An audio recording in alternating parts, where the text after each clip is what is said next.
विमल, पोलो, जोबा केसरी, हर पल मनाओ केसरी त्योहार। लेकिन शुरुआत ऋषिकेश से हम करेंगे। ऋषिकेश, कल बिहार बंद बुलाया गया, लेकिन इस बंद को जहां आरजेडी कांग्रेस सुपर फ्लॉप बता रहे हैं, वहीं बिहार बंद के दौरान गुंडागर्दी की जो तस्वीरें सामने आई हैं उसको लेकर बीजेपी के कार्यकर्ताओं पर सवाल उठ रहे हैं और सवाल प्रदेश की सरकार पर भी उठ रहे हैं।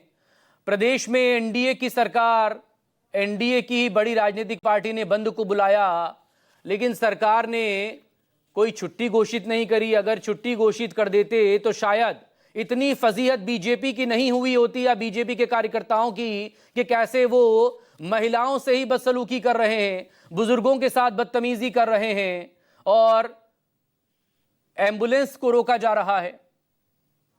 ये सिर्फ बिहार बंद का मामला नहीं है, बल्कि बिहार एनडीए के भीतर ऐसे कई सारे राजनीतिक मामले हैं जो अब धीरे धीरे समय पर सामने आ रहे हैं।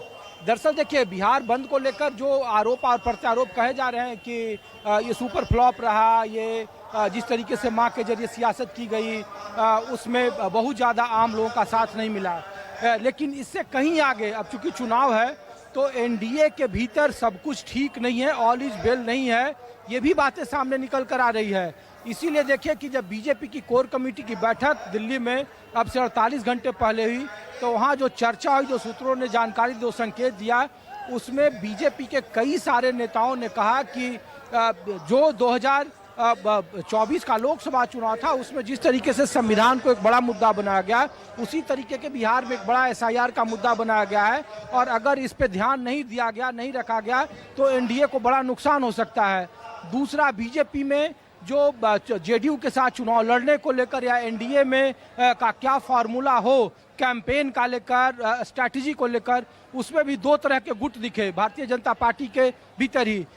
एक गुट का मानना था कि नीतीश कुमार को ज़्यादा प्रमोट करना चाहिए जो चुनावी कैंपेन है और उनको ज़्यादा से ज़्यादा इस्तेमाल करना चाहिए।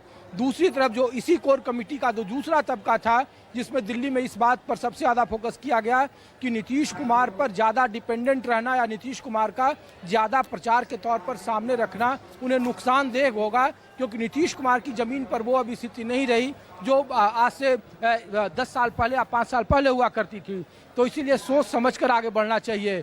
एनडीए को तालमेल के साथ अभी से सीटों की जो संख्या है, रूपरेखा है, कैंपेन में कैसे कहाँ कौन प्रचार करेगा, कौन स्टार प्रचारक रहेंगे, जो सहयोगी दल हैं उनमें कौन किधर जाएगा, नहीं जाएगा, किसके लिए कौन प्रचार करेगा, ये सारी चीज़ें समय से रहते तय हो जानी चाहिए। और बिहार में एसआईआर कोई बड़ा मुद्दा न बने, इसकी भी खासी कोशिश करनी चाहिए। ये बिहार एनडीए का मामला है। इसीलिए मैं देखिए कि बंद को लेकर भले ही आप तरह तरह की चीज़ें कर सकते हैं कि समर्थन नहीं मिला, महिलाओं ने कहा कि उनका अपमान है, लेकिन एक तस्वीर बिहार एनडीए के भीतर ही कि सब कुछ अच्छा नहीं या फिर प्रेशर पॉलिटिक्स है, उसकी बानगी मैं इसलिए आपको दिखा रहा हूँ मकसूद, क्योंकि देखिए कि जो मेरे पीछे देख रहे हैं ये उपेंद्र कुशवाहा की महारैली है और ये तीसरी रैली है। बीते एक महीने में वो अलग अलग जगहों पे रैली कर रहे हैं। संवैधानिक अधिकार परिसीमन सुधार तो ये रैली है, लेकिन उपेंद्र कुशवाहा अब एक महीने के बाद चुनाव होना है और सीटों की संख्या लोकल की संख्या को लेकर प्रेशर पॉलिटिक्स हो रही है ऋषिकेश, नहीं है। तो ऐसी परिस्थितियों में उपेंद्र कुशवाहा अपनी प्रेशर पॉलिटिक्स हो रही है। और देखिए, सीट सबसे मजेदार ये है कि उन्हीं सीटों पर भारतीय जनता पार्टी के दावा कर रहे उपेंद्र कुशवाहा जो उनके कोटे में आएगी, आधा दर्जन की सीटें कहा जा रहा है कि आएगी, उनमें से 6 में से 4 ऐसी सीटें हैं जो भारतीय जनता पार्टी के जहां कई सालों से चुनाव लड़ती रही है और वो उनके आसपास की सीटें हैं। दिनारा जहां से बीजेपी चुनाव जीतती रही है, जो डेहरी ऑन सोन है, डेहरी, उस पर वो दावा कर रहे हैं। गोह जो उनके जो अपने काराकाट लोकसभा सीट है उसमें 3 सीटों पर दावा कर रहे हैं, 6 में से सीतामढ़ी में 1 सीट दावा कर रहे हैं। और ये वो ज़्यादातर सीटें भारतीय जनता पार्टी के कोटे में रही है जहां भारतीय जनता पार्टी ने 3 या 4 बार से चुनाव लड़ा है। और वो सीटें भारतीय जनता पार्टी की अपनी जीती हुई पूर्ववर्ती सीटें या जो सीटें जो रनर सीटें रही है वो अपने सहयोगी को देगी नहीं देगी, ये सबसे बड़ा सवाल है और ये बात उपेंद्र कुशवाहा जानते हैं। इसीलिए देखिए इस तरीके की रैली को वो लगातार अलग अलग जोन में वो कर रहे हैं और अपनी ताकत दिखा रहे हैं कि देखिए एक वक्त। और दूसरी बात, एक और सबसे महत्वपूर्ण बात है कि उपेंद्र कुशवाहा एनडीए के भीतर मांझी की बात आप देख ही रहे हैं, जेडीयू के साथ आप देख ही रहे हैं, उपेंद्र कुशवाहा के बारे में प्रेशर पॉलिटिक्स में कहा जाता है कि वो छने रुष्टा छने तुष्टा, यानी कि वो क्षण भर में रूठते हैं और क्षण भर में मानते हैं। ये उनकी क्षणभंगुर पॉलिटिक्स है और ये कोई नहीं कर सकता है। जैसे चिराग पासवान को लेकर नहीं कहा जा सकता है, वो उनकी पार्टी कह रही है कि वो जेडीयू के साथ पहली बार चुनाव में उतरेंगे अगर सब कुछ ठीक रहा तो। एलजेपी के 2000 के बनने के बाद ऐसा कभी नहीं हुआ कि जनता दल यूनाइटेड के साथ वो मिलकर चुनाव लड़े। तो बिहार एनडीए में सब कुछ ठीक नहीं है।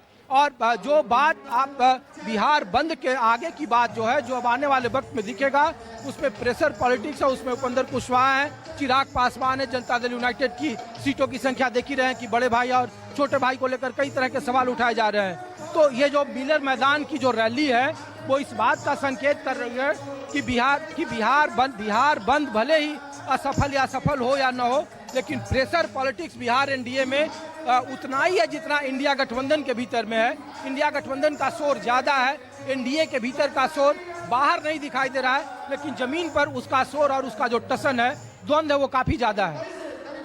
ठीक, ऋषिकेश बनी रहेगा मेरे साथ।